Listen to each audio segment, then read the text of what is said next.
नमस्कार दोस्तों, कैसे हैं आप लोग। I hope all good. Sonam Wangchuk के बारे में तो आपने सुना ही होगा और लद्दाख में मची खलबली के बारे में भी आपको अंदाज़ा होगा। आइए जानते हैं कि ये खलबली आखिर क्यों मची हुई है और इसमें किसका हाथ है और हमारी जो आम जनता है लद्दाख की तथा जो सरकार है उसका इसमें क्या सहयोग है और ये इस प्रॉब्लम को कैसे कम से कम किया जा सकता है। तो आपका ज़्यादा समय ना लेते हुए शुरू करते हैं।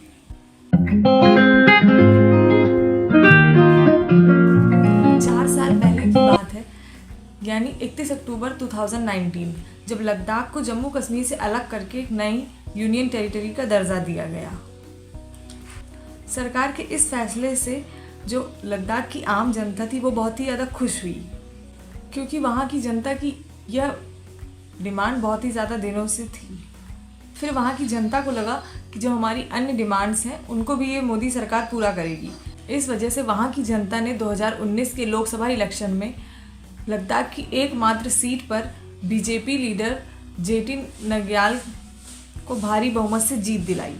लद्दाख की जनता का कहना है कि जो हमारी डिमांड्स थीं या फिर जिनको घोषणा पत्र पर लिखा गया था उसको मोदी सरकार ने अभी तक पूरा नहीं किया है। इस वजह से आज के समय में वहाँ पे दिक्कतें बहुत ज़्यादा हो चुकी हैं और डेली लगभग 10% लोग धरना प्रदर्शन करते हैं।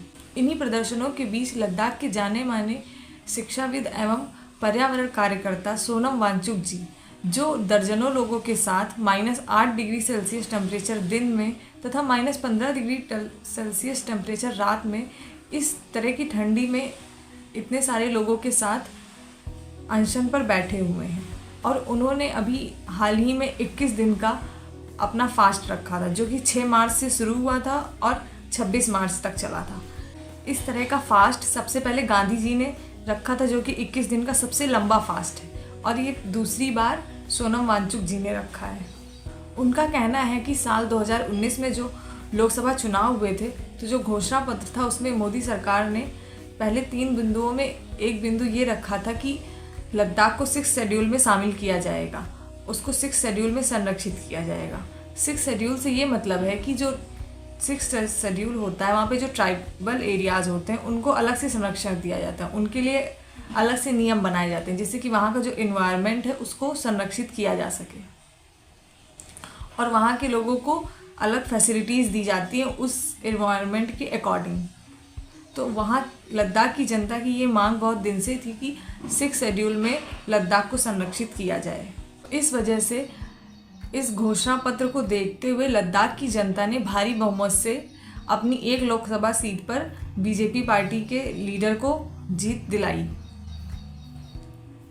लेकिन फिर जीतने के कुछ महीनों बाद तक भी इस पॉइंट पर कोई बात ही नहीं हुई और अगर कोई बात करना भी चाहता था तो जो नेता लोग थे वो इस बात पर नाराज़ हो जाते थे। तो इस वजह से धीरे धीरे लोग मायूस होते गए और लगभग 1-1.5 साल तक इस पर कोई बात नहीं हुई।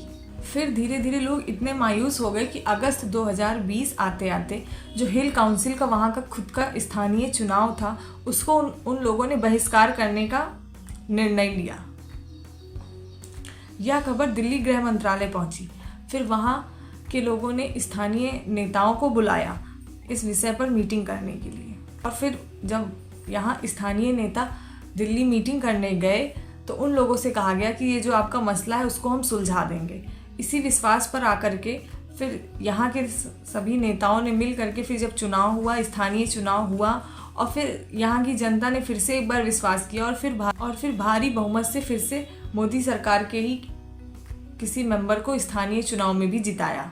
और उसमें भी जो घोषणा पत्र था उसमें सबसे ऊपर इसी पॉइंट को रखा गया कि जब अगर हमारी सरकार बनेगी तो हम 6 शेड्यूल में लद्दाख को शामिल करेंगे। लेकिन उसके बाद जब सरकार बन गई फिर उस पर कोई निर्णय नहीं लिया गया और फिर अगर 2-4 महीने फिर बीते, फिर अगर कोई याद भी दिलाता था इस बात को तो फिर से सभी नेता लोग नाराज़ हो जाते थे। इसके बाद फिर 21-22 में लगभग केंद्र सरकार के साथ 5 मीटिंग्स हुई लेकिन कोई नतीजा नहीं निकला। फिर 2023 में 19 जून को एक मीटिंग हुई और फिर उसमें भी बोला गया कि अब हम 4 दिसंबर को मीटिंग करेंगे। 4 दिसंबर वाली मीटिंग में ये कहा गया कि आप अपने इस डिमांड को लिखित में दीजिए जबकि ये ऑलरेडी लिखित में था। फिर भी वहाँ की जनता ने और स्थानीय जो नेता लोग थे उन लोगों ने अपने इस डिमांड को लिखित में दिया। ऐसे ही महीने बीतते गए। फिर 19 फरवरी को फिर से जो है 14 नेताओं की समिति दिल्ली गई मीटिंग करने। फिर वहाँ पर कहा गया कि ये जो समिति है वो बहुत ही बड़ी है, इसको छोटा करके मीटिंग की जाएगी। फिर समिति को छोटा करके 24 फरवरी को फिर से मीटिंग बैठी और उसमें भी कोई खास निर्णय नहीं लिया गया और कहा गया कि हम लीगल एक्सपर्ट्स को बुलाएंगे 6 शेड्यूल और स्टेटहुड की डिमांड पर बात करने के लिए। फिर अगली मीटिंग 4 मार्च 2024 को हुई, जिसमें साफ साफ कह दिया गया कि लद्दाख को 6 शेड्यूल में शामिल नहीं किया जाएगा और ना ही उसकी स्टेटहुड की डिमांड को पूरा किया जाएगा। इस सब से नाराज़ होकर 6 मार्च को सोनम वांगचुक ने 21 दिन का फास्ट रखकर अनशन पर बैठने की घोषणा कर दी और वो इतनी ठंड में लगभग दर्जनों लोगों के साथ -15 डिग्री सेल्सियस टेम्परेचर पर अभी भी बैठे हुए हैं। उनकी अभी भी सरकार से उम्मीद है कि वो उनकी मांगे हैं या फिर जो उनकी डिमांड्स हैं, जिसको उन्होंने वचन दिया था पूरा करने का, उसको वो पूरा करेंगे। लेकिन अभी तक सरकार ने इस पर कोई भी फैसला नहीं लिया है। वो अपनी चुप्पी साधे हुई बैठी हुई है और वहाँ के लोग अभी भी केंद्र सरकार से उम्मीद लगाए बैठे हुए हैं। सोनम वांगचुक की हंगर स्ट्राइक 26 मार्च को ख़त्म हो गई थी, लेकिन उन्होंने कहा ये जो स्ट्राइक है वो मरते दम तक चलेगी। अब इसके बाद जो वुमेन्स हैं वो 10 दिन का फास्ट रखेंगी, उसके बाद जो यूथ्स हैं वो रखेंगे और उसके बाद जो बुद्धिस्ट लोग हैं वो रखेंगे, बट वो लोग अपने हक के लिए लड़ते रहेंगे, उन्होंने ये कहा है। लेकिन हमारे देश, हम सब की ये जिम्मेदारी बनती है कि हमारे देश का कोई एक कोना इतना दुखी है या फिर वो अपने अधिकारों से वंचित हो रहा है, तो वो सरकार की और हम सब की जिम्मेदारी है कि उसको उसके अधिकार मिलने चाहिए। क्योंकि हमारा देश एक लोकतांत्रिक देश है और हमारा कोई भी कोना इतने छोटे से अधिकार के लिए अगर इतनी मेहनत कर रहा है तो ये हमारे देश के लिए शर्मिंदगी की बात है। हमारी सरकार को तथा जो हमारे जो बड़े बड़े नेता लोग हैं उन सबको इस बात को समझना चाहिए कि जो ये ट्राइबल एरिया है इसको उनके अधिकारों से वंचित ना किया जाए और वहाँ के अगर उसको 6 शेड्यूल में संरक्षित कर दिया जाएगा तो वहाँ का जो एनवायरनमेंट है उसके लिए भी अच्छी बात होगी और वहाँ के लोगों के लिए भी एक अच्छी बात होगी।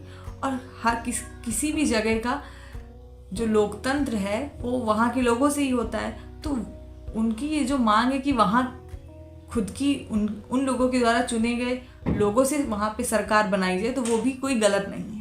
क्योंकि उन लोगों का ये पूरा हक बनता है कि जो वहाँ पे जो भी नियम कानून बनाए जाएं वो वहाँ की लोगों के अकॉर्डिंग बनाए जाएं, ना कि दूसरे लोगों के अकॉर्डिंग। इस वीडियो को आप ज़्यादा से ज़्यादा शेयर करिए, जिससे कि जो मोदी जी हैं या फिर जो सरकार है या फिर जो भी हमारे बड़े नेता लोग हैं वो लोग इतनी जो परेशानी हो रही है लद्दाख के लोगों को उसको देखें और लद्दाख के लोगों की डिमांड्स को पूरा करें। अगर सरकार चाहेगी तो लद्दाख के लोगों की डिमांड्स बहुत ही आसानी से पूरी हो सकती हैं और जो वो स्ट्रगल कर रहे हैं वो उनको नहीं करना पड़ेगा। उनको उनके अधिकार दिलाना, लोकतंत्र दिलाना, ये सब हमारी देश का फ़र्ज़ है। क्योंकि हमारा देश एक लोकतांत्रिक देश है, तो यहाँ पर कोई भी कोना अगर दुखी रहता है वो भी इस छोटी सी मांग की वजह से, तो ये हम सबके लिए बहुत ही शर्मिंदगी की बात है। सो कृपया इस पर ध्यान दीजिए और कोशिश करिए कि ये जो सोनम वांगचुक जी हैं, जो इतना एज उनकी हो गई और वो तब भी इतनी बड़ी स्ट्राइक पर बैठे हैं, उनको अब और ज़्यादा दुख ना हो और ये जो डिमांड है उनको पूरा किया जाए। मेरी आप सबसे यही विनती है, जो भी इस वीडियो को देख रहा है तो वो कोशिश करे आगे। और आपसे बहुत दिन बाद इस बार मुलाकात हुई। मिलते हैं नेक्स्ट वीडियो में, तब तक के लिए राधे राधे।